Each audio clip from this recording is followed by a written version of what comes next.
Good afternoon from Brussels, and welcome to our second webinar on drafting a standard. I am Alicia Booth, and I work as an editor in the publications unit here at CCMC, and I am joined today by my colleague Frederic. Hello, my name is Frederic Dufour, and I work as an editor in the Standards Publications unit. Welcome, everybody. So, please be aware that after the presentation, you will be called to share your thoughts, experiences, and solutions, and time permitting, we'll respond to some of your questions at the end of this webinar. So, recording and questions and answers will be published online on the CENELEC common portal at cenelec.eu on this section here. So now, you may wonder, well, what are we going to talk about right now? Well, obviously we're going to talk about the CEN simple template. What's the purpose of this new CEN template? First of all, its main purpose is to help standard drafters compose documents more easily and efficiently. Thus, we may ensure that the standard will have the correct format and layout, which allows for consistency in a series of documents and deliverables, and it also provides the new simple template will also provide the necessary boilerplate text for certain clauses, and clauses in addition to drafting tips. And the CEN simple template was also created to help the standard to be in accordance with the latest rules in the Internal Regulations Part 3, which concerns principles and rules for the structure and drafting of CEN and CENELEC documents. And the last aim is to allow documents to be drafted in the correct styles for creating XML. Where can I find the templates? Please allow me to hold and give the floor to my colleague, Miss Leah Booth. Okay. So if you're planning on using the simple template to draft your next text, you can find it on the CEN boss under Forms and Templates in the same area as the STD template. Like the STD template, the simple template is publicly available for both CEN and CENELEC members to use. You simply click on the link shown here, save the document to your computer, and you can begin working. If you are drafting a CENELEC text, be aware that although the layout, structure, and rules of the document are the same as for CEN, the styles in this template use Cambria font as a base rather than Arial, so the font and sizing would need to be adjusted if you use this template. Okay, so how does the template work? Well, once you open and save the document on your desktop, you will see that it is a flat Word document. You can begin drafting by either typing directly into the document or cutting and pasting text from elsewhere. For example, if you started drafting without the template or are revising an older version of a standard. As noted at the bottom of the title page, CCMC will prepare and attach the official title pages. But here the TC can provide us with the correct title of the draft, following the structure shown, as well as the standard reference number, the responsible TC, the date, and the ICS number if you have it. So how to use the template? As Frederic mentioned, the purpose of the template is to provide an example of the basic structure of a standard, including all of the main elements. So as you can see in this print screen on the right, all of the elements, whether clause headings, paragraphs, or examples, have a particular style. If you select the draft view in Word, you can see the names of the styles in the margin of the document as shown here. And these are not all default Word styles. They are in fact the styles that we use at CCMC when we edit your text in order to create the XML version of the standard. So normally when we receive a text from the TC, one of the first things that we do is update the styles using our XStyles tool in Word. And these styles will help to ensure that your document has a clean and consistent layout. So we tried to provide as many different examples of elements in the template as we could to make it as user-friendly as possible, which means you can use the format painter shown here to copy styles as needed. And many of the style names are self-explanatory, such as headings and notes and examples, but for unnumbered paragraphs, we use a style called body text. In some cases, you may choose to use the word style palette to find a style that you're looking for if you can't find it in the template. In this template, the word palette has been filtered to show only recommended styles, which we have selected. So on the left, this is just an excerpt from the list of styles. But for example, if you're inserting a figure, you would style the figure itself as figure image. And for the title, you can use figure title. For notes or text within the figures, use figure note or figure text. We have included all of these styles in the template to help you with the formatting of your text, and we encourage you to use them. But please keep in mind that the CCMC editor will check the styles when they edit and prepare your text, and if an incorrect style is used, we will correct it. Okay, so now that you have some basic information on how to use the template, we will go through each element of a standard and provide some important information and drafting tips. So Frederick will start us off with the European foreword. So, now I'm going to talk to you about the European foreword. Well, what is a European foreword? First of all, here on the screen you can see pretty much a printout of what a European foreword looks like. This comes from the CEN simple template. This is the first section you will find in the CEN simple template, and it is a mandatory section in all our ENs, which means that in every EN you'll find one. And as such, it is the first section contained in the CEN simple template, and it's here to provide broad information regarding the procedural aspects and practical implementation of a deliverable, as well as its possible relation to other deliverables and or EU legislation. You may obtain its regular wording whenever you open the CEN simple template.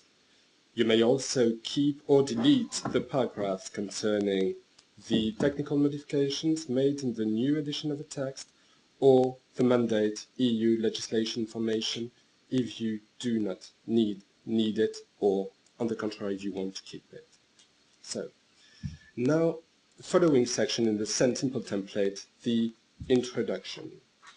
And this is an optional part which provides specific information or commentary about the technical content of the document and about the reasons prompting its preparation.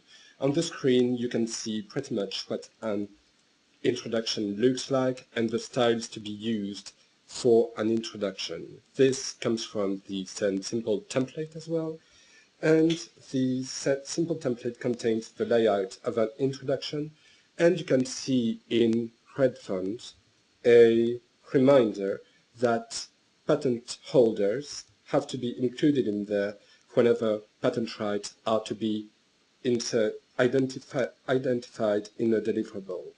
Please let me show you the wording of a patent rights introduction.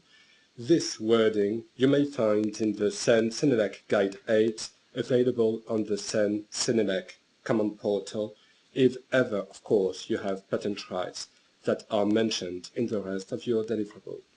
Now please allow me to hold the floor again to Leah, who will talk to you about scopes.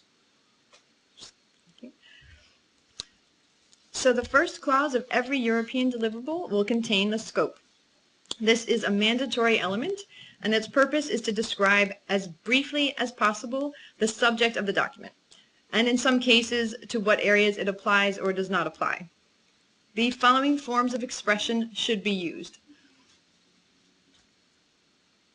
The scope shall not contain any requirements, recommendations, or permissions, but only statements of fact. If a document is divided into parts, the scope should only define the subject of that specific part of the document. It should not contain any background information or commentary, as these sort of details belong in the introduction. Also, any information that is mentioned in the introduction should not be repeated in the scope.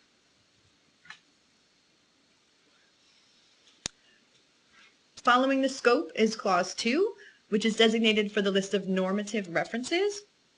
And as you can see in this excerpt, the template provides the introductory paragraph to the list, which is taken from the latest version of the Internal Regulations Part 3. It also gives a couple of examples of how reference titles should be displayed. And as stated here in the note to drafter, this is now a mandatory clause, even if the document does not contain any normative references. In the latter case, you would simply write, "There are no normative references in this document," under the heading.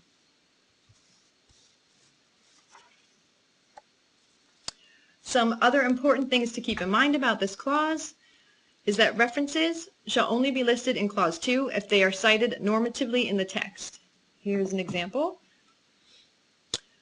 References have to be dated if specific clauses, figures, or tables, etc. in the document are referred to. References have to be publicly available, no references to withdrawn standards. And references should primarily be to other European or international standards.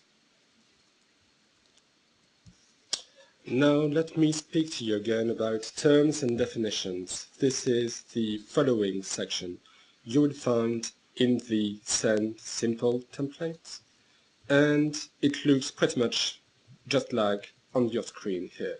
It is a mandatory section, so you may use the simple template and keep the introductory paragraph and layout to introduce and show the terms and definitions which you need for your deliverable.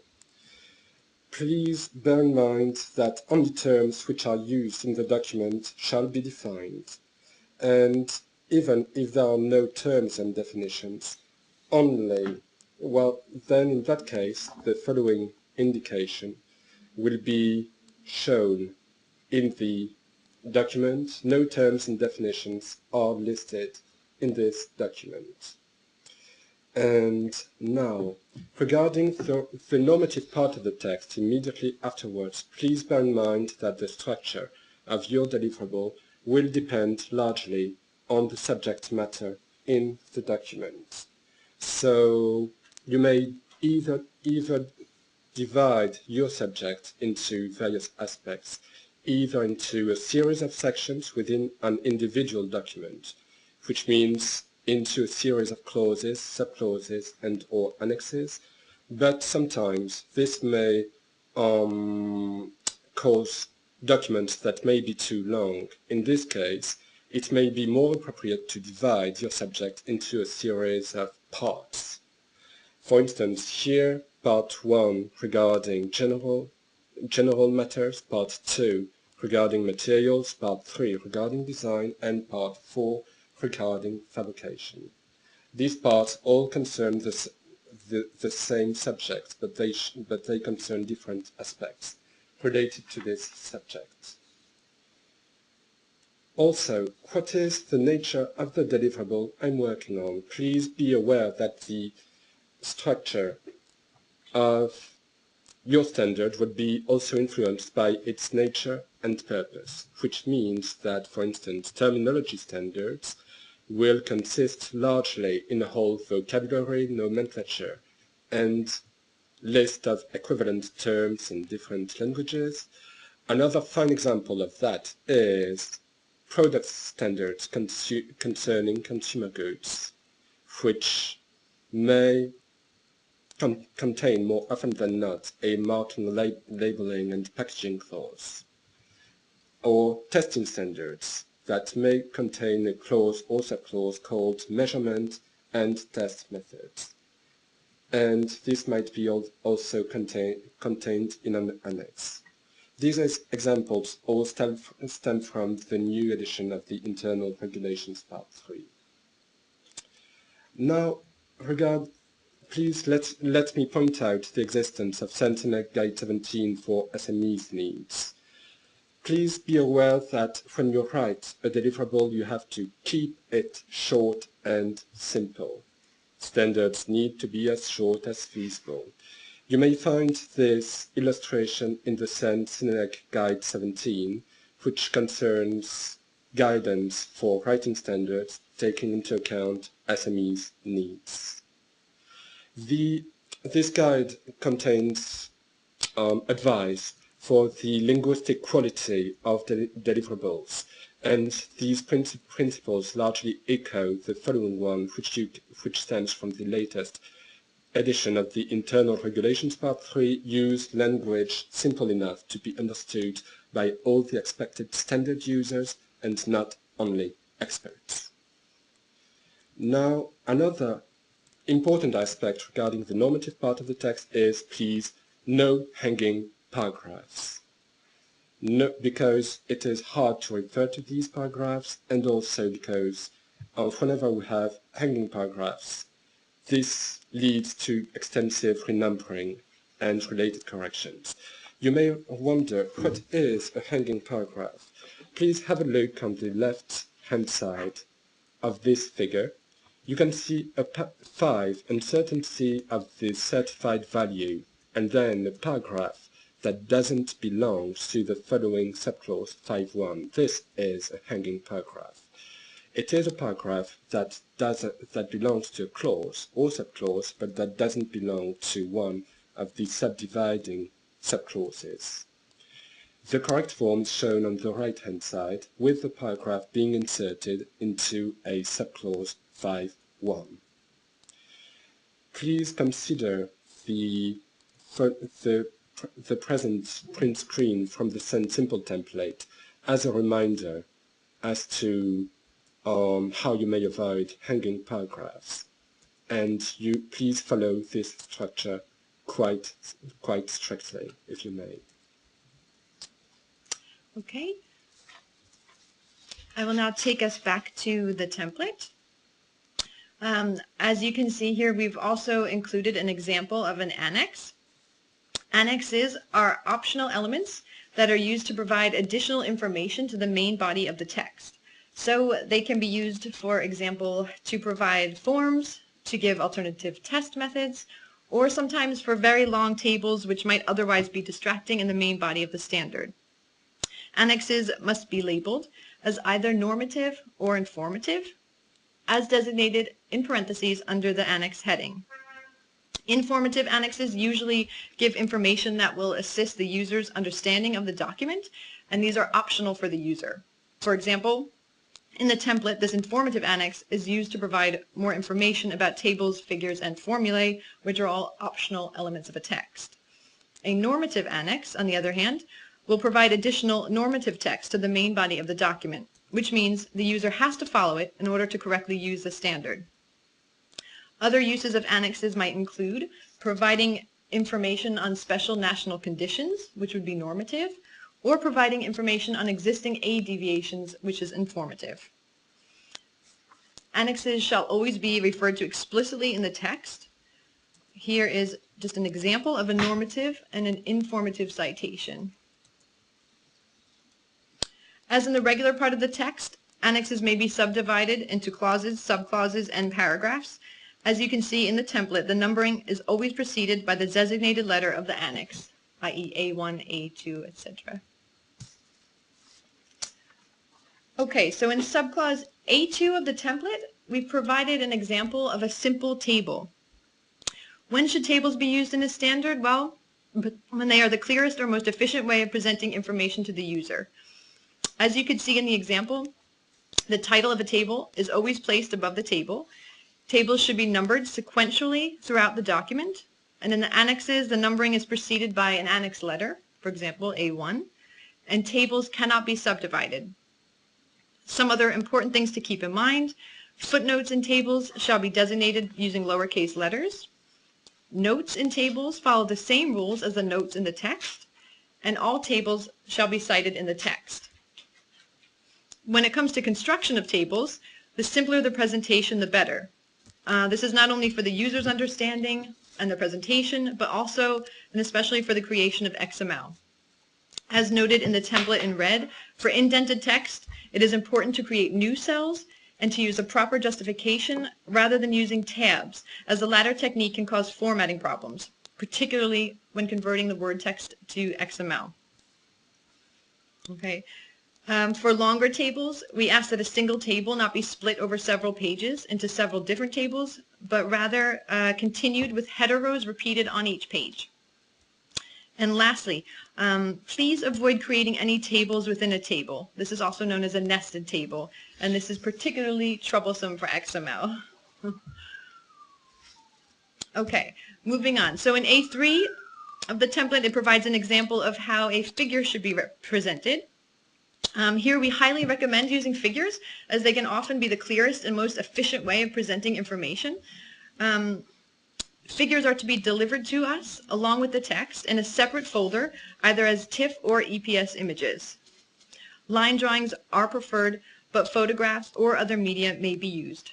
Just please make sure the images are of good quality, with a resolution of 600 dpi, the compression LZW, and the sizing at 100% in the document. The figure key should be drafted separately from the image, preferably in a table as shown in the template here. And when all units for a quantity are the same, a statement such as dimensions in millimeters can be placed above the figure. The figure title should appear below the figure, and figures should always be cited in the text as tables. It is also important to note figures should be language neutral to assist translation. So instead, use key parts or figure footnotes for explanations rather than having text in the figure. The only exception would be for the use of flowcharts or organograms. And in this last section of the annex, you will see how formulae should be presented. This gives an example of the numbering, if used, and the definitions of the symbols. Variables in a formula should always be represented by letter symbols, and the meanings of the symbols shall be explained underneath the formula, unless they appear in a symbols and abbreviations clause earlier in the document. As you can see in the template, the definitions are presented in a table without borders to ensure a nice presentation for the XML. The same symbol should not be used to represent different quantities within the same document. And for decimals, a comma should be used and not a dot. Also, you'll see here, as the note to drafter points out, for simple formulae, the keyboard can be used and is recommended. But for more complex formulae, we recommend using a word equation tool, such as MathType, which is shown here in the second example. And a final important point, in order to ensure the correct formatting, if you do decide to include a formula number, you can simply style the text as formula, shown here in the margin, rather than putting the formula and number into a table. And if a formula is numbered, it should be referenced in the text. Please let me allow to speak to you about Annexes ZA and ZZ regarding the relationship of the deliverable with EU EC requirements. You'll find at the end of the Send Simple template a generic Annex ZA template, and which you may see on the left-hand side of the screen. But please bear in mind that this is the generic template for an Annex ZA, and that you have to use the right Annex ZA for a Send deliverable, or the right Annex ZZ for a CENELEC deliverable. Indeed, you would find the appropriate Annex ZA or ZZ either on the Sendboss or the CENELEC website. Please make sure that you use the right Annex ZA or ZZ, because this may be the cause of a negative assessment. You may wonder, where can I exactly find the right Annex ZA or ZZ? Well, first of all, let me show you the page of the CENELEC website, where you can find all the templates for Annexes ZZ. Here, if you go on the CENELEC website, and if there is this, there is a members and experts section. If you look carefully, in there you can find resource area and forms and templates, and you may find the Annexes ZZ templates here, as indicated by the arrow. For Sen Annexes ZA, you may find these on the Sendboss. Please let me show you these with a nice arrow again. Here, there you go. You can see the various Annexes ZA on the same page as you would find the Sen Simple template. Now, at the very end of the Sen Simple template, you will find a section which is called Bibliography, and which is optional. It concerns documents that are informatively referred to in the document, as well as other information resources that may have helped in the background for the preparation of the deliverable. And here you can see the layout of a final bibliography. And this is the final section, the Send Simple template, and time for your questions and our answers. But first, let me point out that please do not feel intimidated if you have further questions, and do not hesitate to contact us in the CCMC Publications unit at production@CENELEC.eu, or contact me, Frederick Dufour, or Miss Licia. Leah Booth. Editors can also attend meetings to provide editorial advice or answer questions on standards drafting or procedures.